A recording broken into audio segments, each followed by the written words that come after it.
안녕하세요. 두근두근 홍닥터 이기용입니다. 제 유튜브도 한번 들어와서 보시라고 말씀드립니다.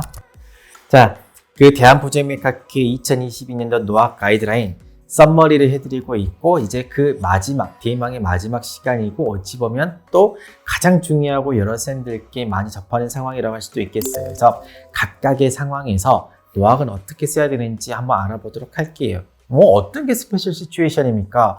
라고 물어보게 되면요. 코비드-19 백신을 맞는다든지, 또는 코비드-19 때문에 입원했었을 때 노학은 어떻게 되는지, 또는 PCI를 하거나 RFC를 할 때는 어떻게 해야 되는지, 또는 고혈압이 있거나 당뇨가 있거나 하트펠리아가 있거나 나이가 많을 때 도대체 노학을 어떻게 쓰는 거예요? 이런 부분에 대해서 대답을 드릴 건데요. 이 중에 PCI는 제가 지난 시간에 말씀을 드렸네요. 그래서 그 부분을 참고하시면 될 거고, 코비드-19도 제가 조금은 말씀을 드렸어요. 그래서 가이드라인에서 다루고 있는 내용들 좀 설명해 드리도록 할게요.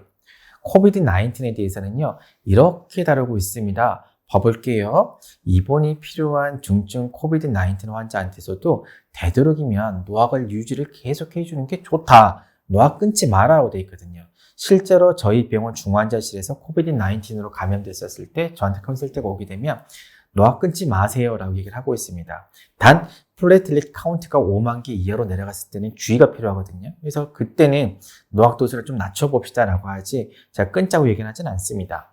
또 예방접종, 이게 다시 할는지는 모르겠어요. 제가 감염내과 의사가 아니어가지고 지금 현재 우리 3차까지 맞았고 4차는요 65세 이상만 맞는다 하더라고요. 저희가 가서 맞고 싶어요 해도 안 놔준대요. 그래서 모르겠어요. 이제 4차 접종을 이제 어떻게 할지. 왜 우리나라 처음 2차만 한다다가 3차 맞고 그랬었잖아요. 몰라요. 근데 이제 또 이렇게 또 변이형이 생겼으니까. 어쨌든 코비드-19 백시네이션을 할 때는 마이너 블리딩 리스크에 속한다고 되어 있고, 이 마이너 블리딩 리스크이기 때문에 접종 당일날 아침에만 생략하면 된다고 되어 있습니다. 이 부분이 중요합니다. 그리고 나서 그러면 그날 노학은 안 먹어요? 라고 물어보게 되면요. 아니요. 접종하고 나서 3시간 뒤에 복용을 해라 라고 되어 있고요. 만약에 하루에 2번 먹는 노학이다 라고 했었을 때는 맞는 그때 약을 한 번은 안 먹되 그 다음 약부터는 드세요 라고 얘기를 하고 있습니다. 자, 그리고 여기를 봤을 때 겁내지 않으셔야 되는 게, 노학을 한 번 내지 2번 스킵을 하는 거는 우리 시술할 때도 한 번 내지 2번은 스킵 시키잖아요. 그래서 크게 걱정하지 않으셔도 됩니다. 그리고 또 이런 부분이 있어요.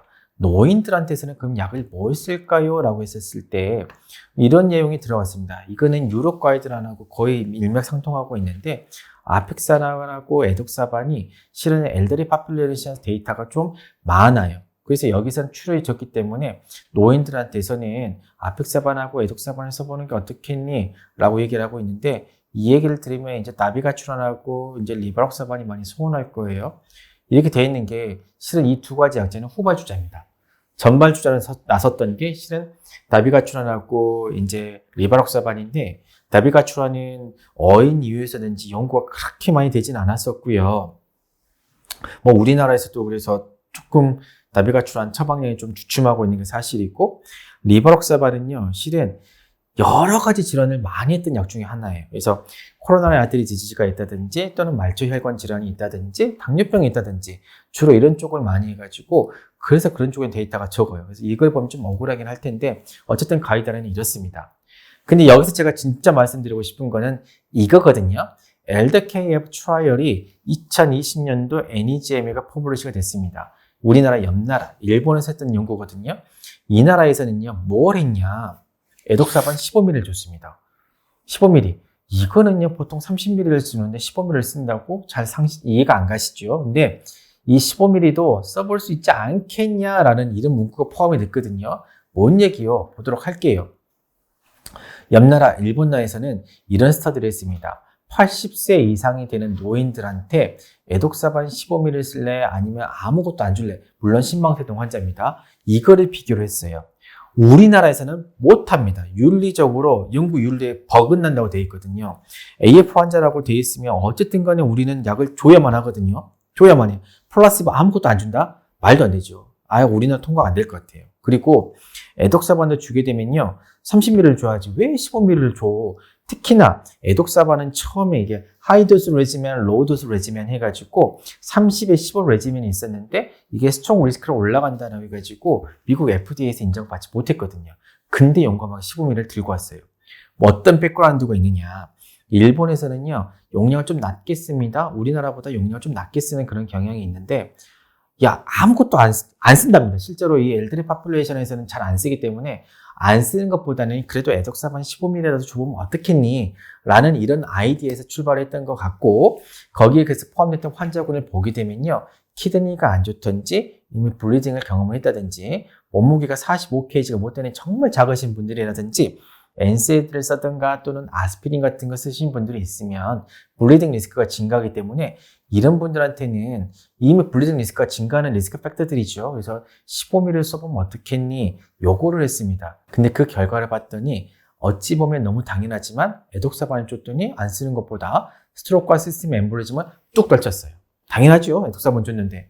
그러면 걱정되는 거는 이미 블리딩이 높은 환자한테 에독사반 줬으니까 블리딩 증가하겠지? 딱 비교를 해봤더니 아니요. 증가 안 시켰습니다.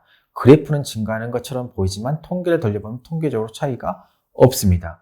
그래서 이네들의 결론을 이렇게 지었어요. 에독사반, 이 꼬꼬 할아버지 할머님들한테 블리딩 리스크가 증가했었을 때는 그래도 안 주는 것보다 에독사반 15ml 주게 되면 스트로크도 프리벤션 하면서 동시에 블리딩은 증가시키지는 않더라.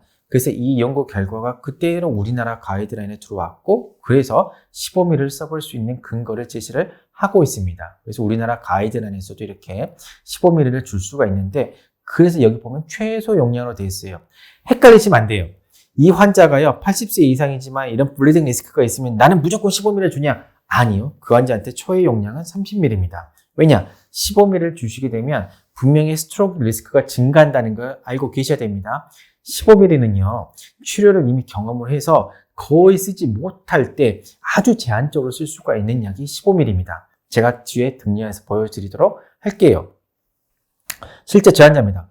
어저께 제 외래를 왔다 가셨던 할아버님이신데요. 82세 할아버님이신데 멜레나로 저한테 안 오고 소화기내과에 갔어요. 소화기내과 갔는데 봤더니 하이퍼텐션도 있으시고 몸무게 좀 작으시네요. 58kg고 에코는 당연히 괜찮은데 헤모글로빈은 5.8이었어요. 키드니 펑션은 괜찮은데 약은 에독사반 30ml를 주고 있습니다. 이 나이도 많지요. 몸무게도 좀 작지요. 당연히 키드니 펑션이 좋으니까 이 나이하고 아마 이 몸무게 크라이테리에 걸려가지고 제가 에독사반 30ml만 줬나 봐요. 근데 그럼에도 불구하고 멜레나로 갔어요. 멜레나로. 근데 여기에서 내시경하고 콜로노스코피를 해봤더니 괜찮아요. 여러 쌤들 동의하실 겁니다. 내 환자가 멜레나하고 헤마토케자를 피똥을 막 쭉쭉쭉 싸는데 실제로 검사를 해보면 아무것도 안 나는 경우가 있거든요. 난감합니다. 그럴 때 노악은 그 다음에 어떻게 써야 될지 궁금하시죠? 이거 알려드려야 되나? 일단 문제에 집중할게요. 여기에 대한 얘기도 좀 많아요. 일단 문제에 집중하게 되면 30ml를 쓰고 있는데 야 그럼 나 이 환자 어떻게 해야 되지? 일단 수혈은 했고요. 그대로 30ml를 쓸까? 아니야. 에독사반에서 블리딩 했으니까 다이아논 계열로 바뀌어볼까? 아픽사반. 그래 용량 이 환자 좀 체고도 작고 하니까 2.5ml. 리바록사반은 하루에 한 번만 써볼까? 다비가트는 한 번만 써볼까? 실은 사반 계열들은 같으니까 다비가트로 넘어가는 것도 한 가지 옵션이 될 수도 있겠죠. 뭐 어떤 걸 할까? 아니면 에독사반을 줄여서 15ml를 써볼까? 여러 가지 옵션이 있습니다. 여기 결정은 이제 선생님들이 직접 하시면 되는데 이 환자는요 블리딩을 한번 경험을 했고 원인도 모릅니다.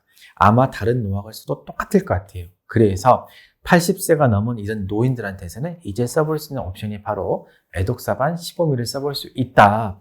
그래서 제가 이 증례를 들고 온 겁니다. 그래서 이런 경우에 한정해서 쓸 수 있다라고 알고 계시면 됩니다.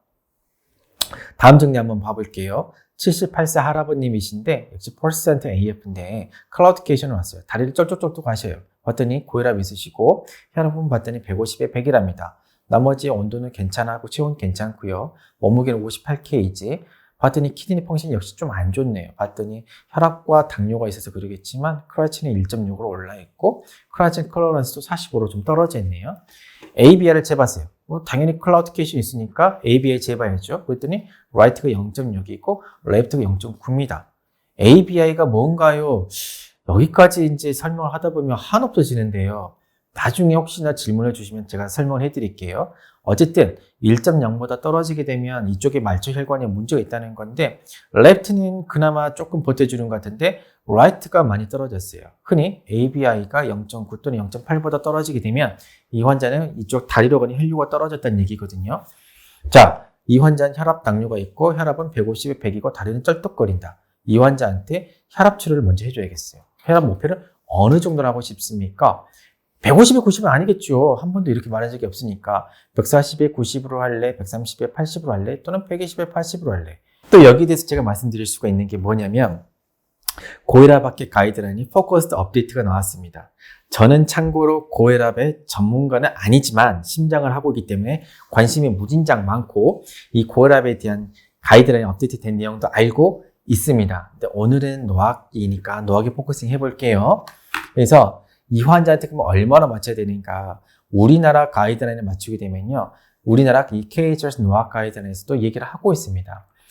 AF가 있는 고혈압 환자입니다. AF가 있는 고혈압 환자한테서는 우리나라 데이터를 쭉쭉쭉쭉 모아놓고 봤을 때 시스톨릭 블러드 프레셔를 130 이하, 다이스톨릭 블러드 프레셔를 80 이하로 낮출 때 가장 옵티멀 하더라 라고 얘기를 하고 있습니다. 그렇기 때문에 이 환자는 분명히 130에 80 이하로 떨쳐주는 게 맞습니다. 우리나라 가이드라인들이 이렇게 들어왔고 이 내용을 저희가 이제 전체 고혈압 가이드라인으로 넣으려고 지금 노력 중에 있습니다.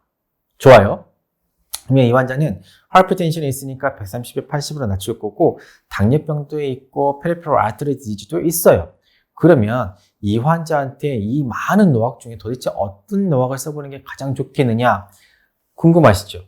실은 제가 앞서 서두에서 말씀드렸는데 이렇게 막 말초혈관 질환 또는 심혈관 질환에 대한 가장 많은 데이터를 가지고 있는 게 리바록서반입니다. 그럼 나머지 약은 안 좋습니까? 라고 물어보게 되면 안 좋진 않아요. 근데 이거는 에비던스가 그냥 제시를 하고 있을 뿐이거든요. 리바록서반의 에비던스가 가장 많고 또 좋게 나왔거든요. 그래서 이런 환자한테서는 당뇨병이 있고 페리페럴 아트리 디지가 있으면 리바록서반을 써라라고 먼저 손을 들어줄 수밖에 없는 겁니다. 그래서 우리나라 가이드라인을 보면 이렇게 돼 있어요.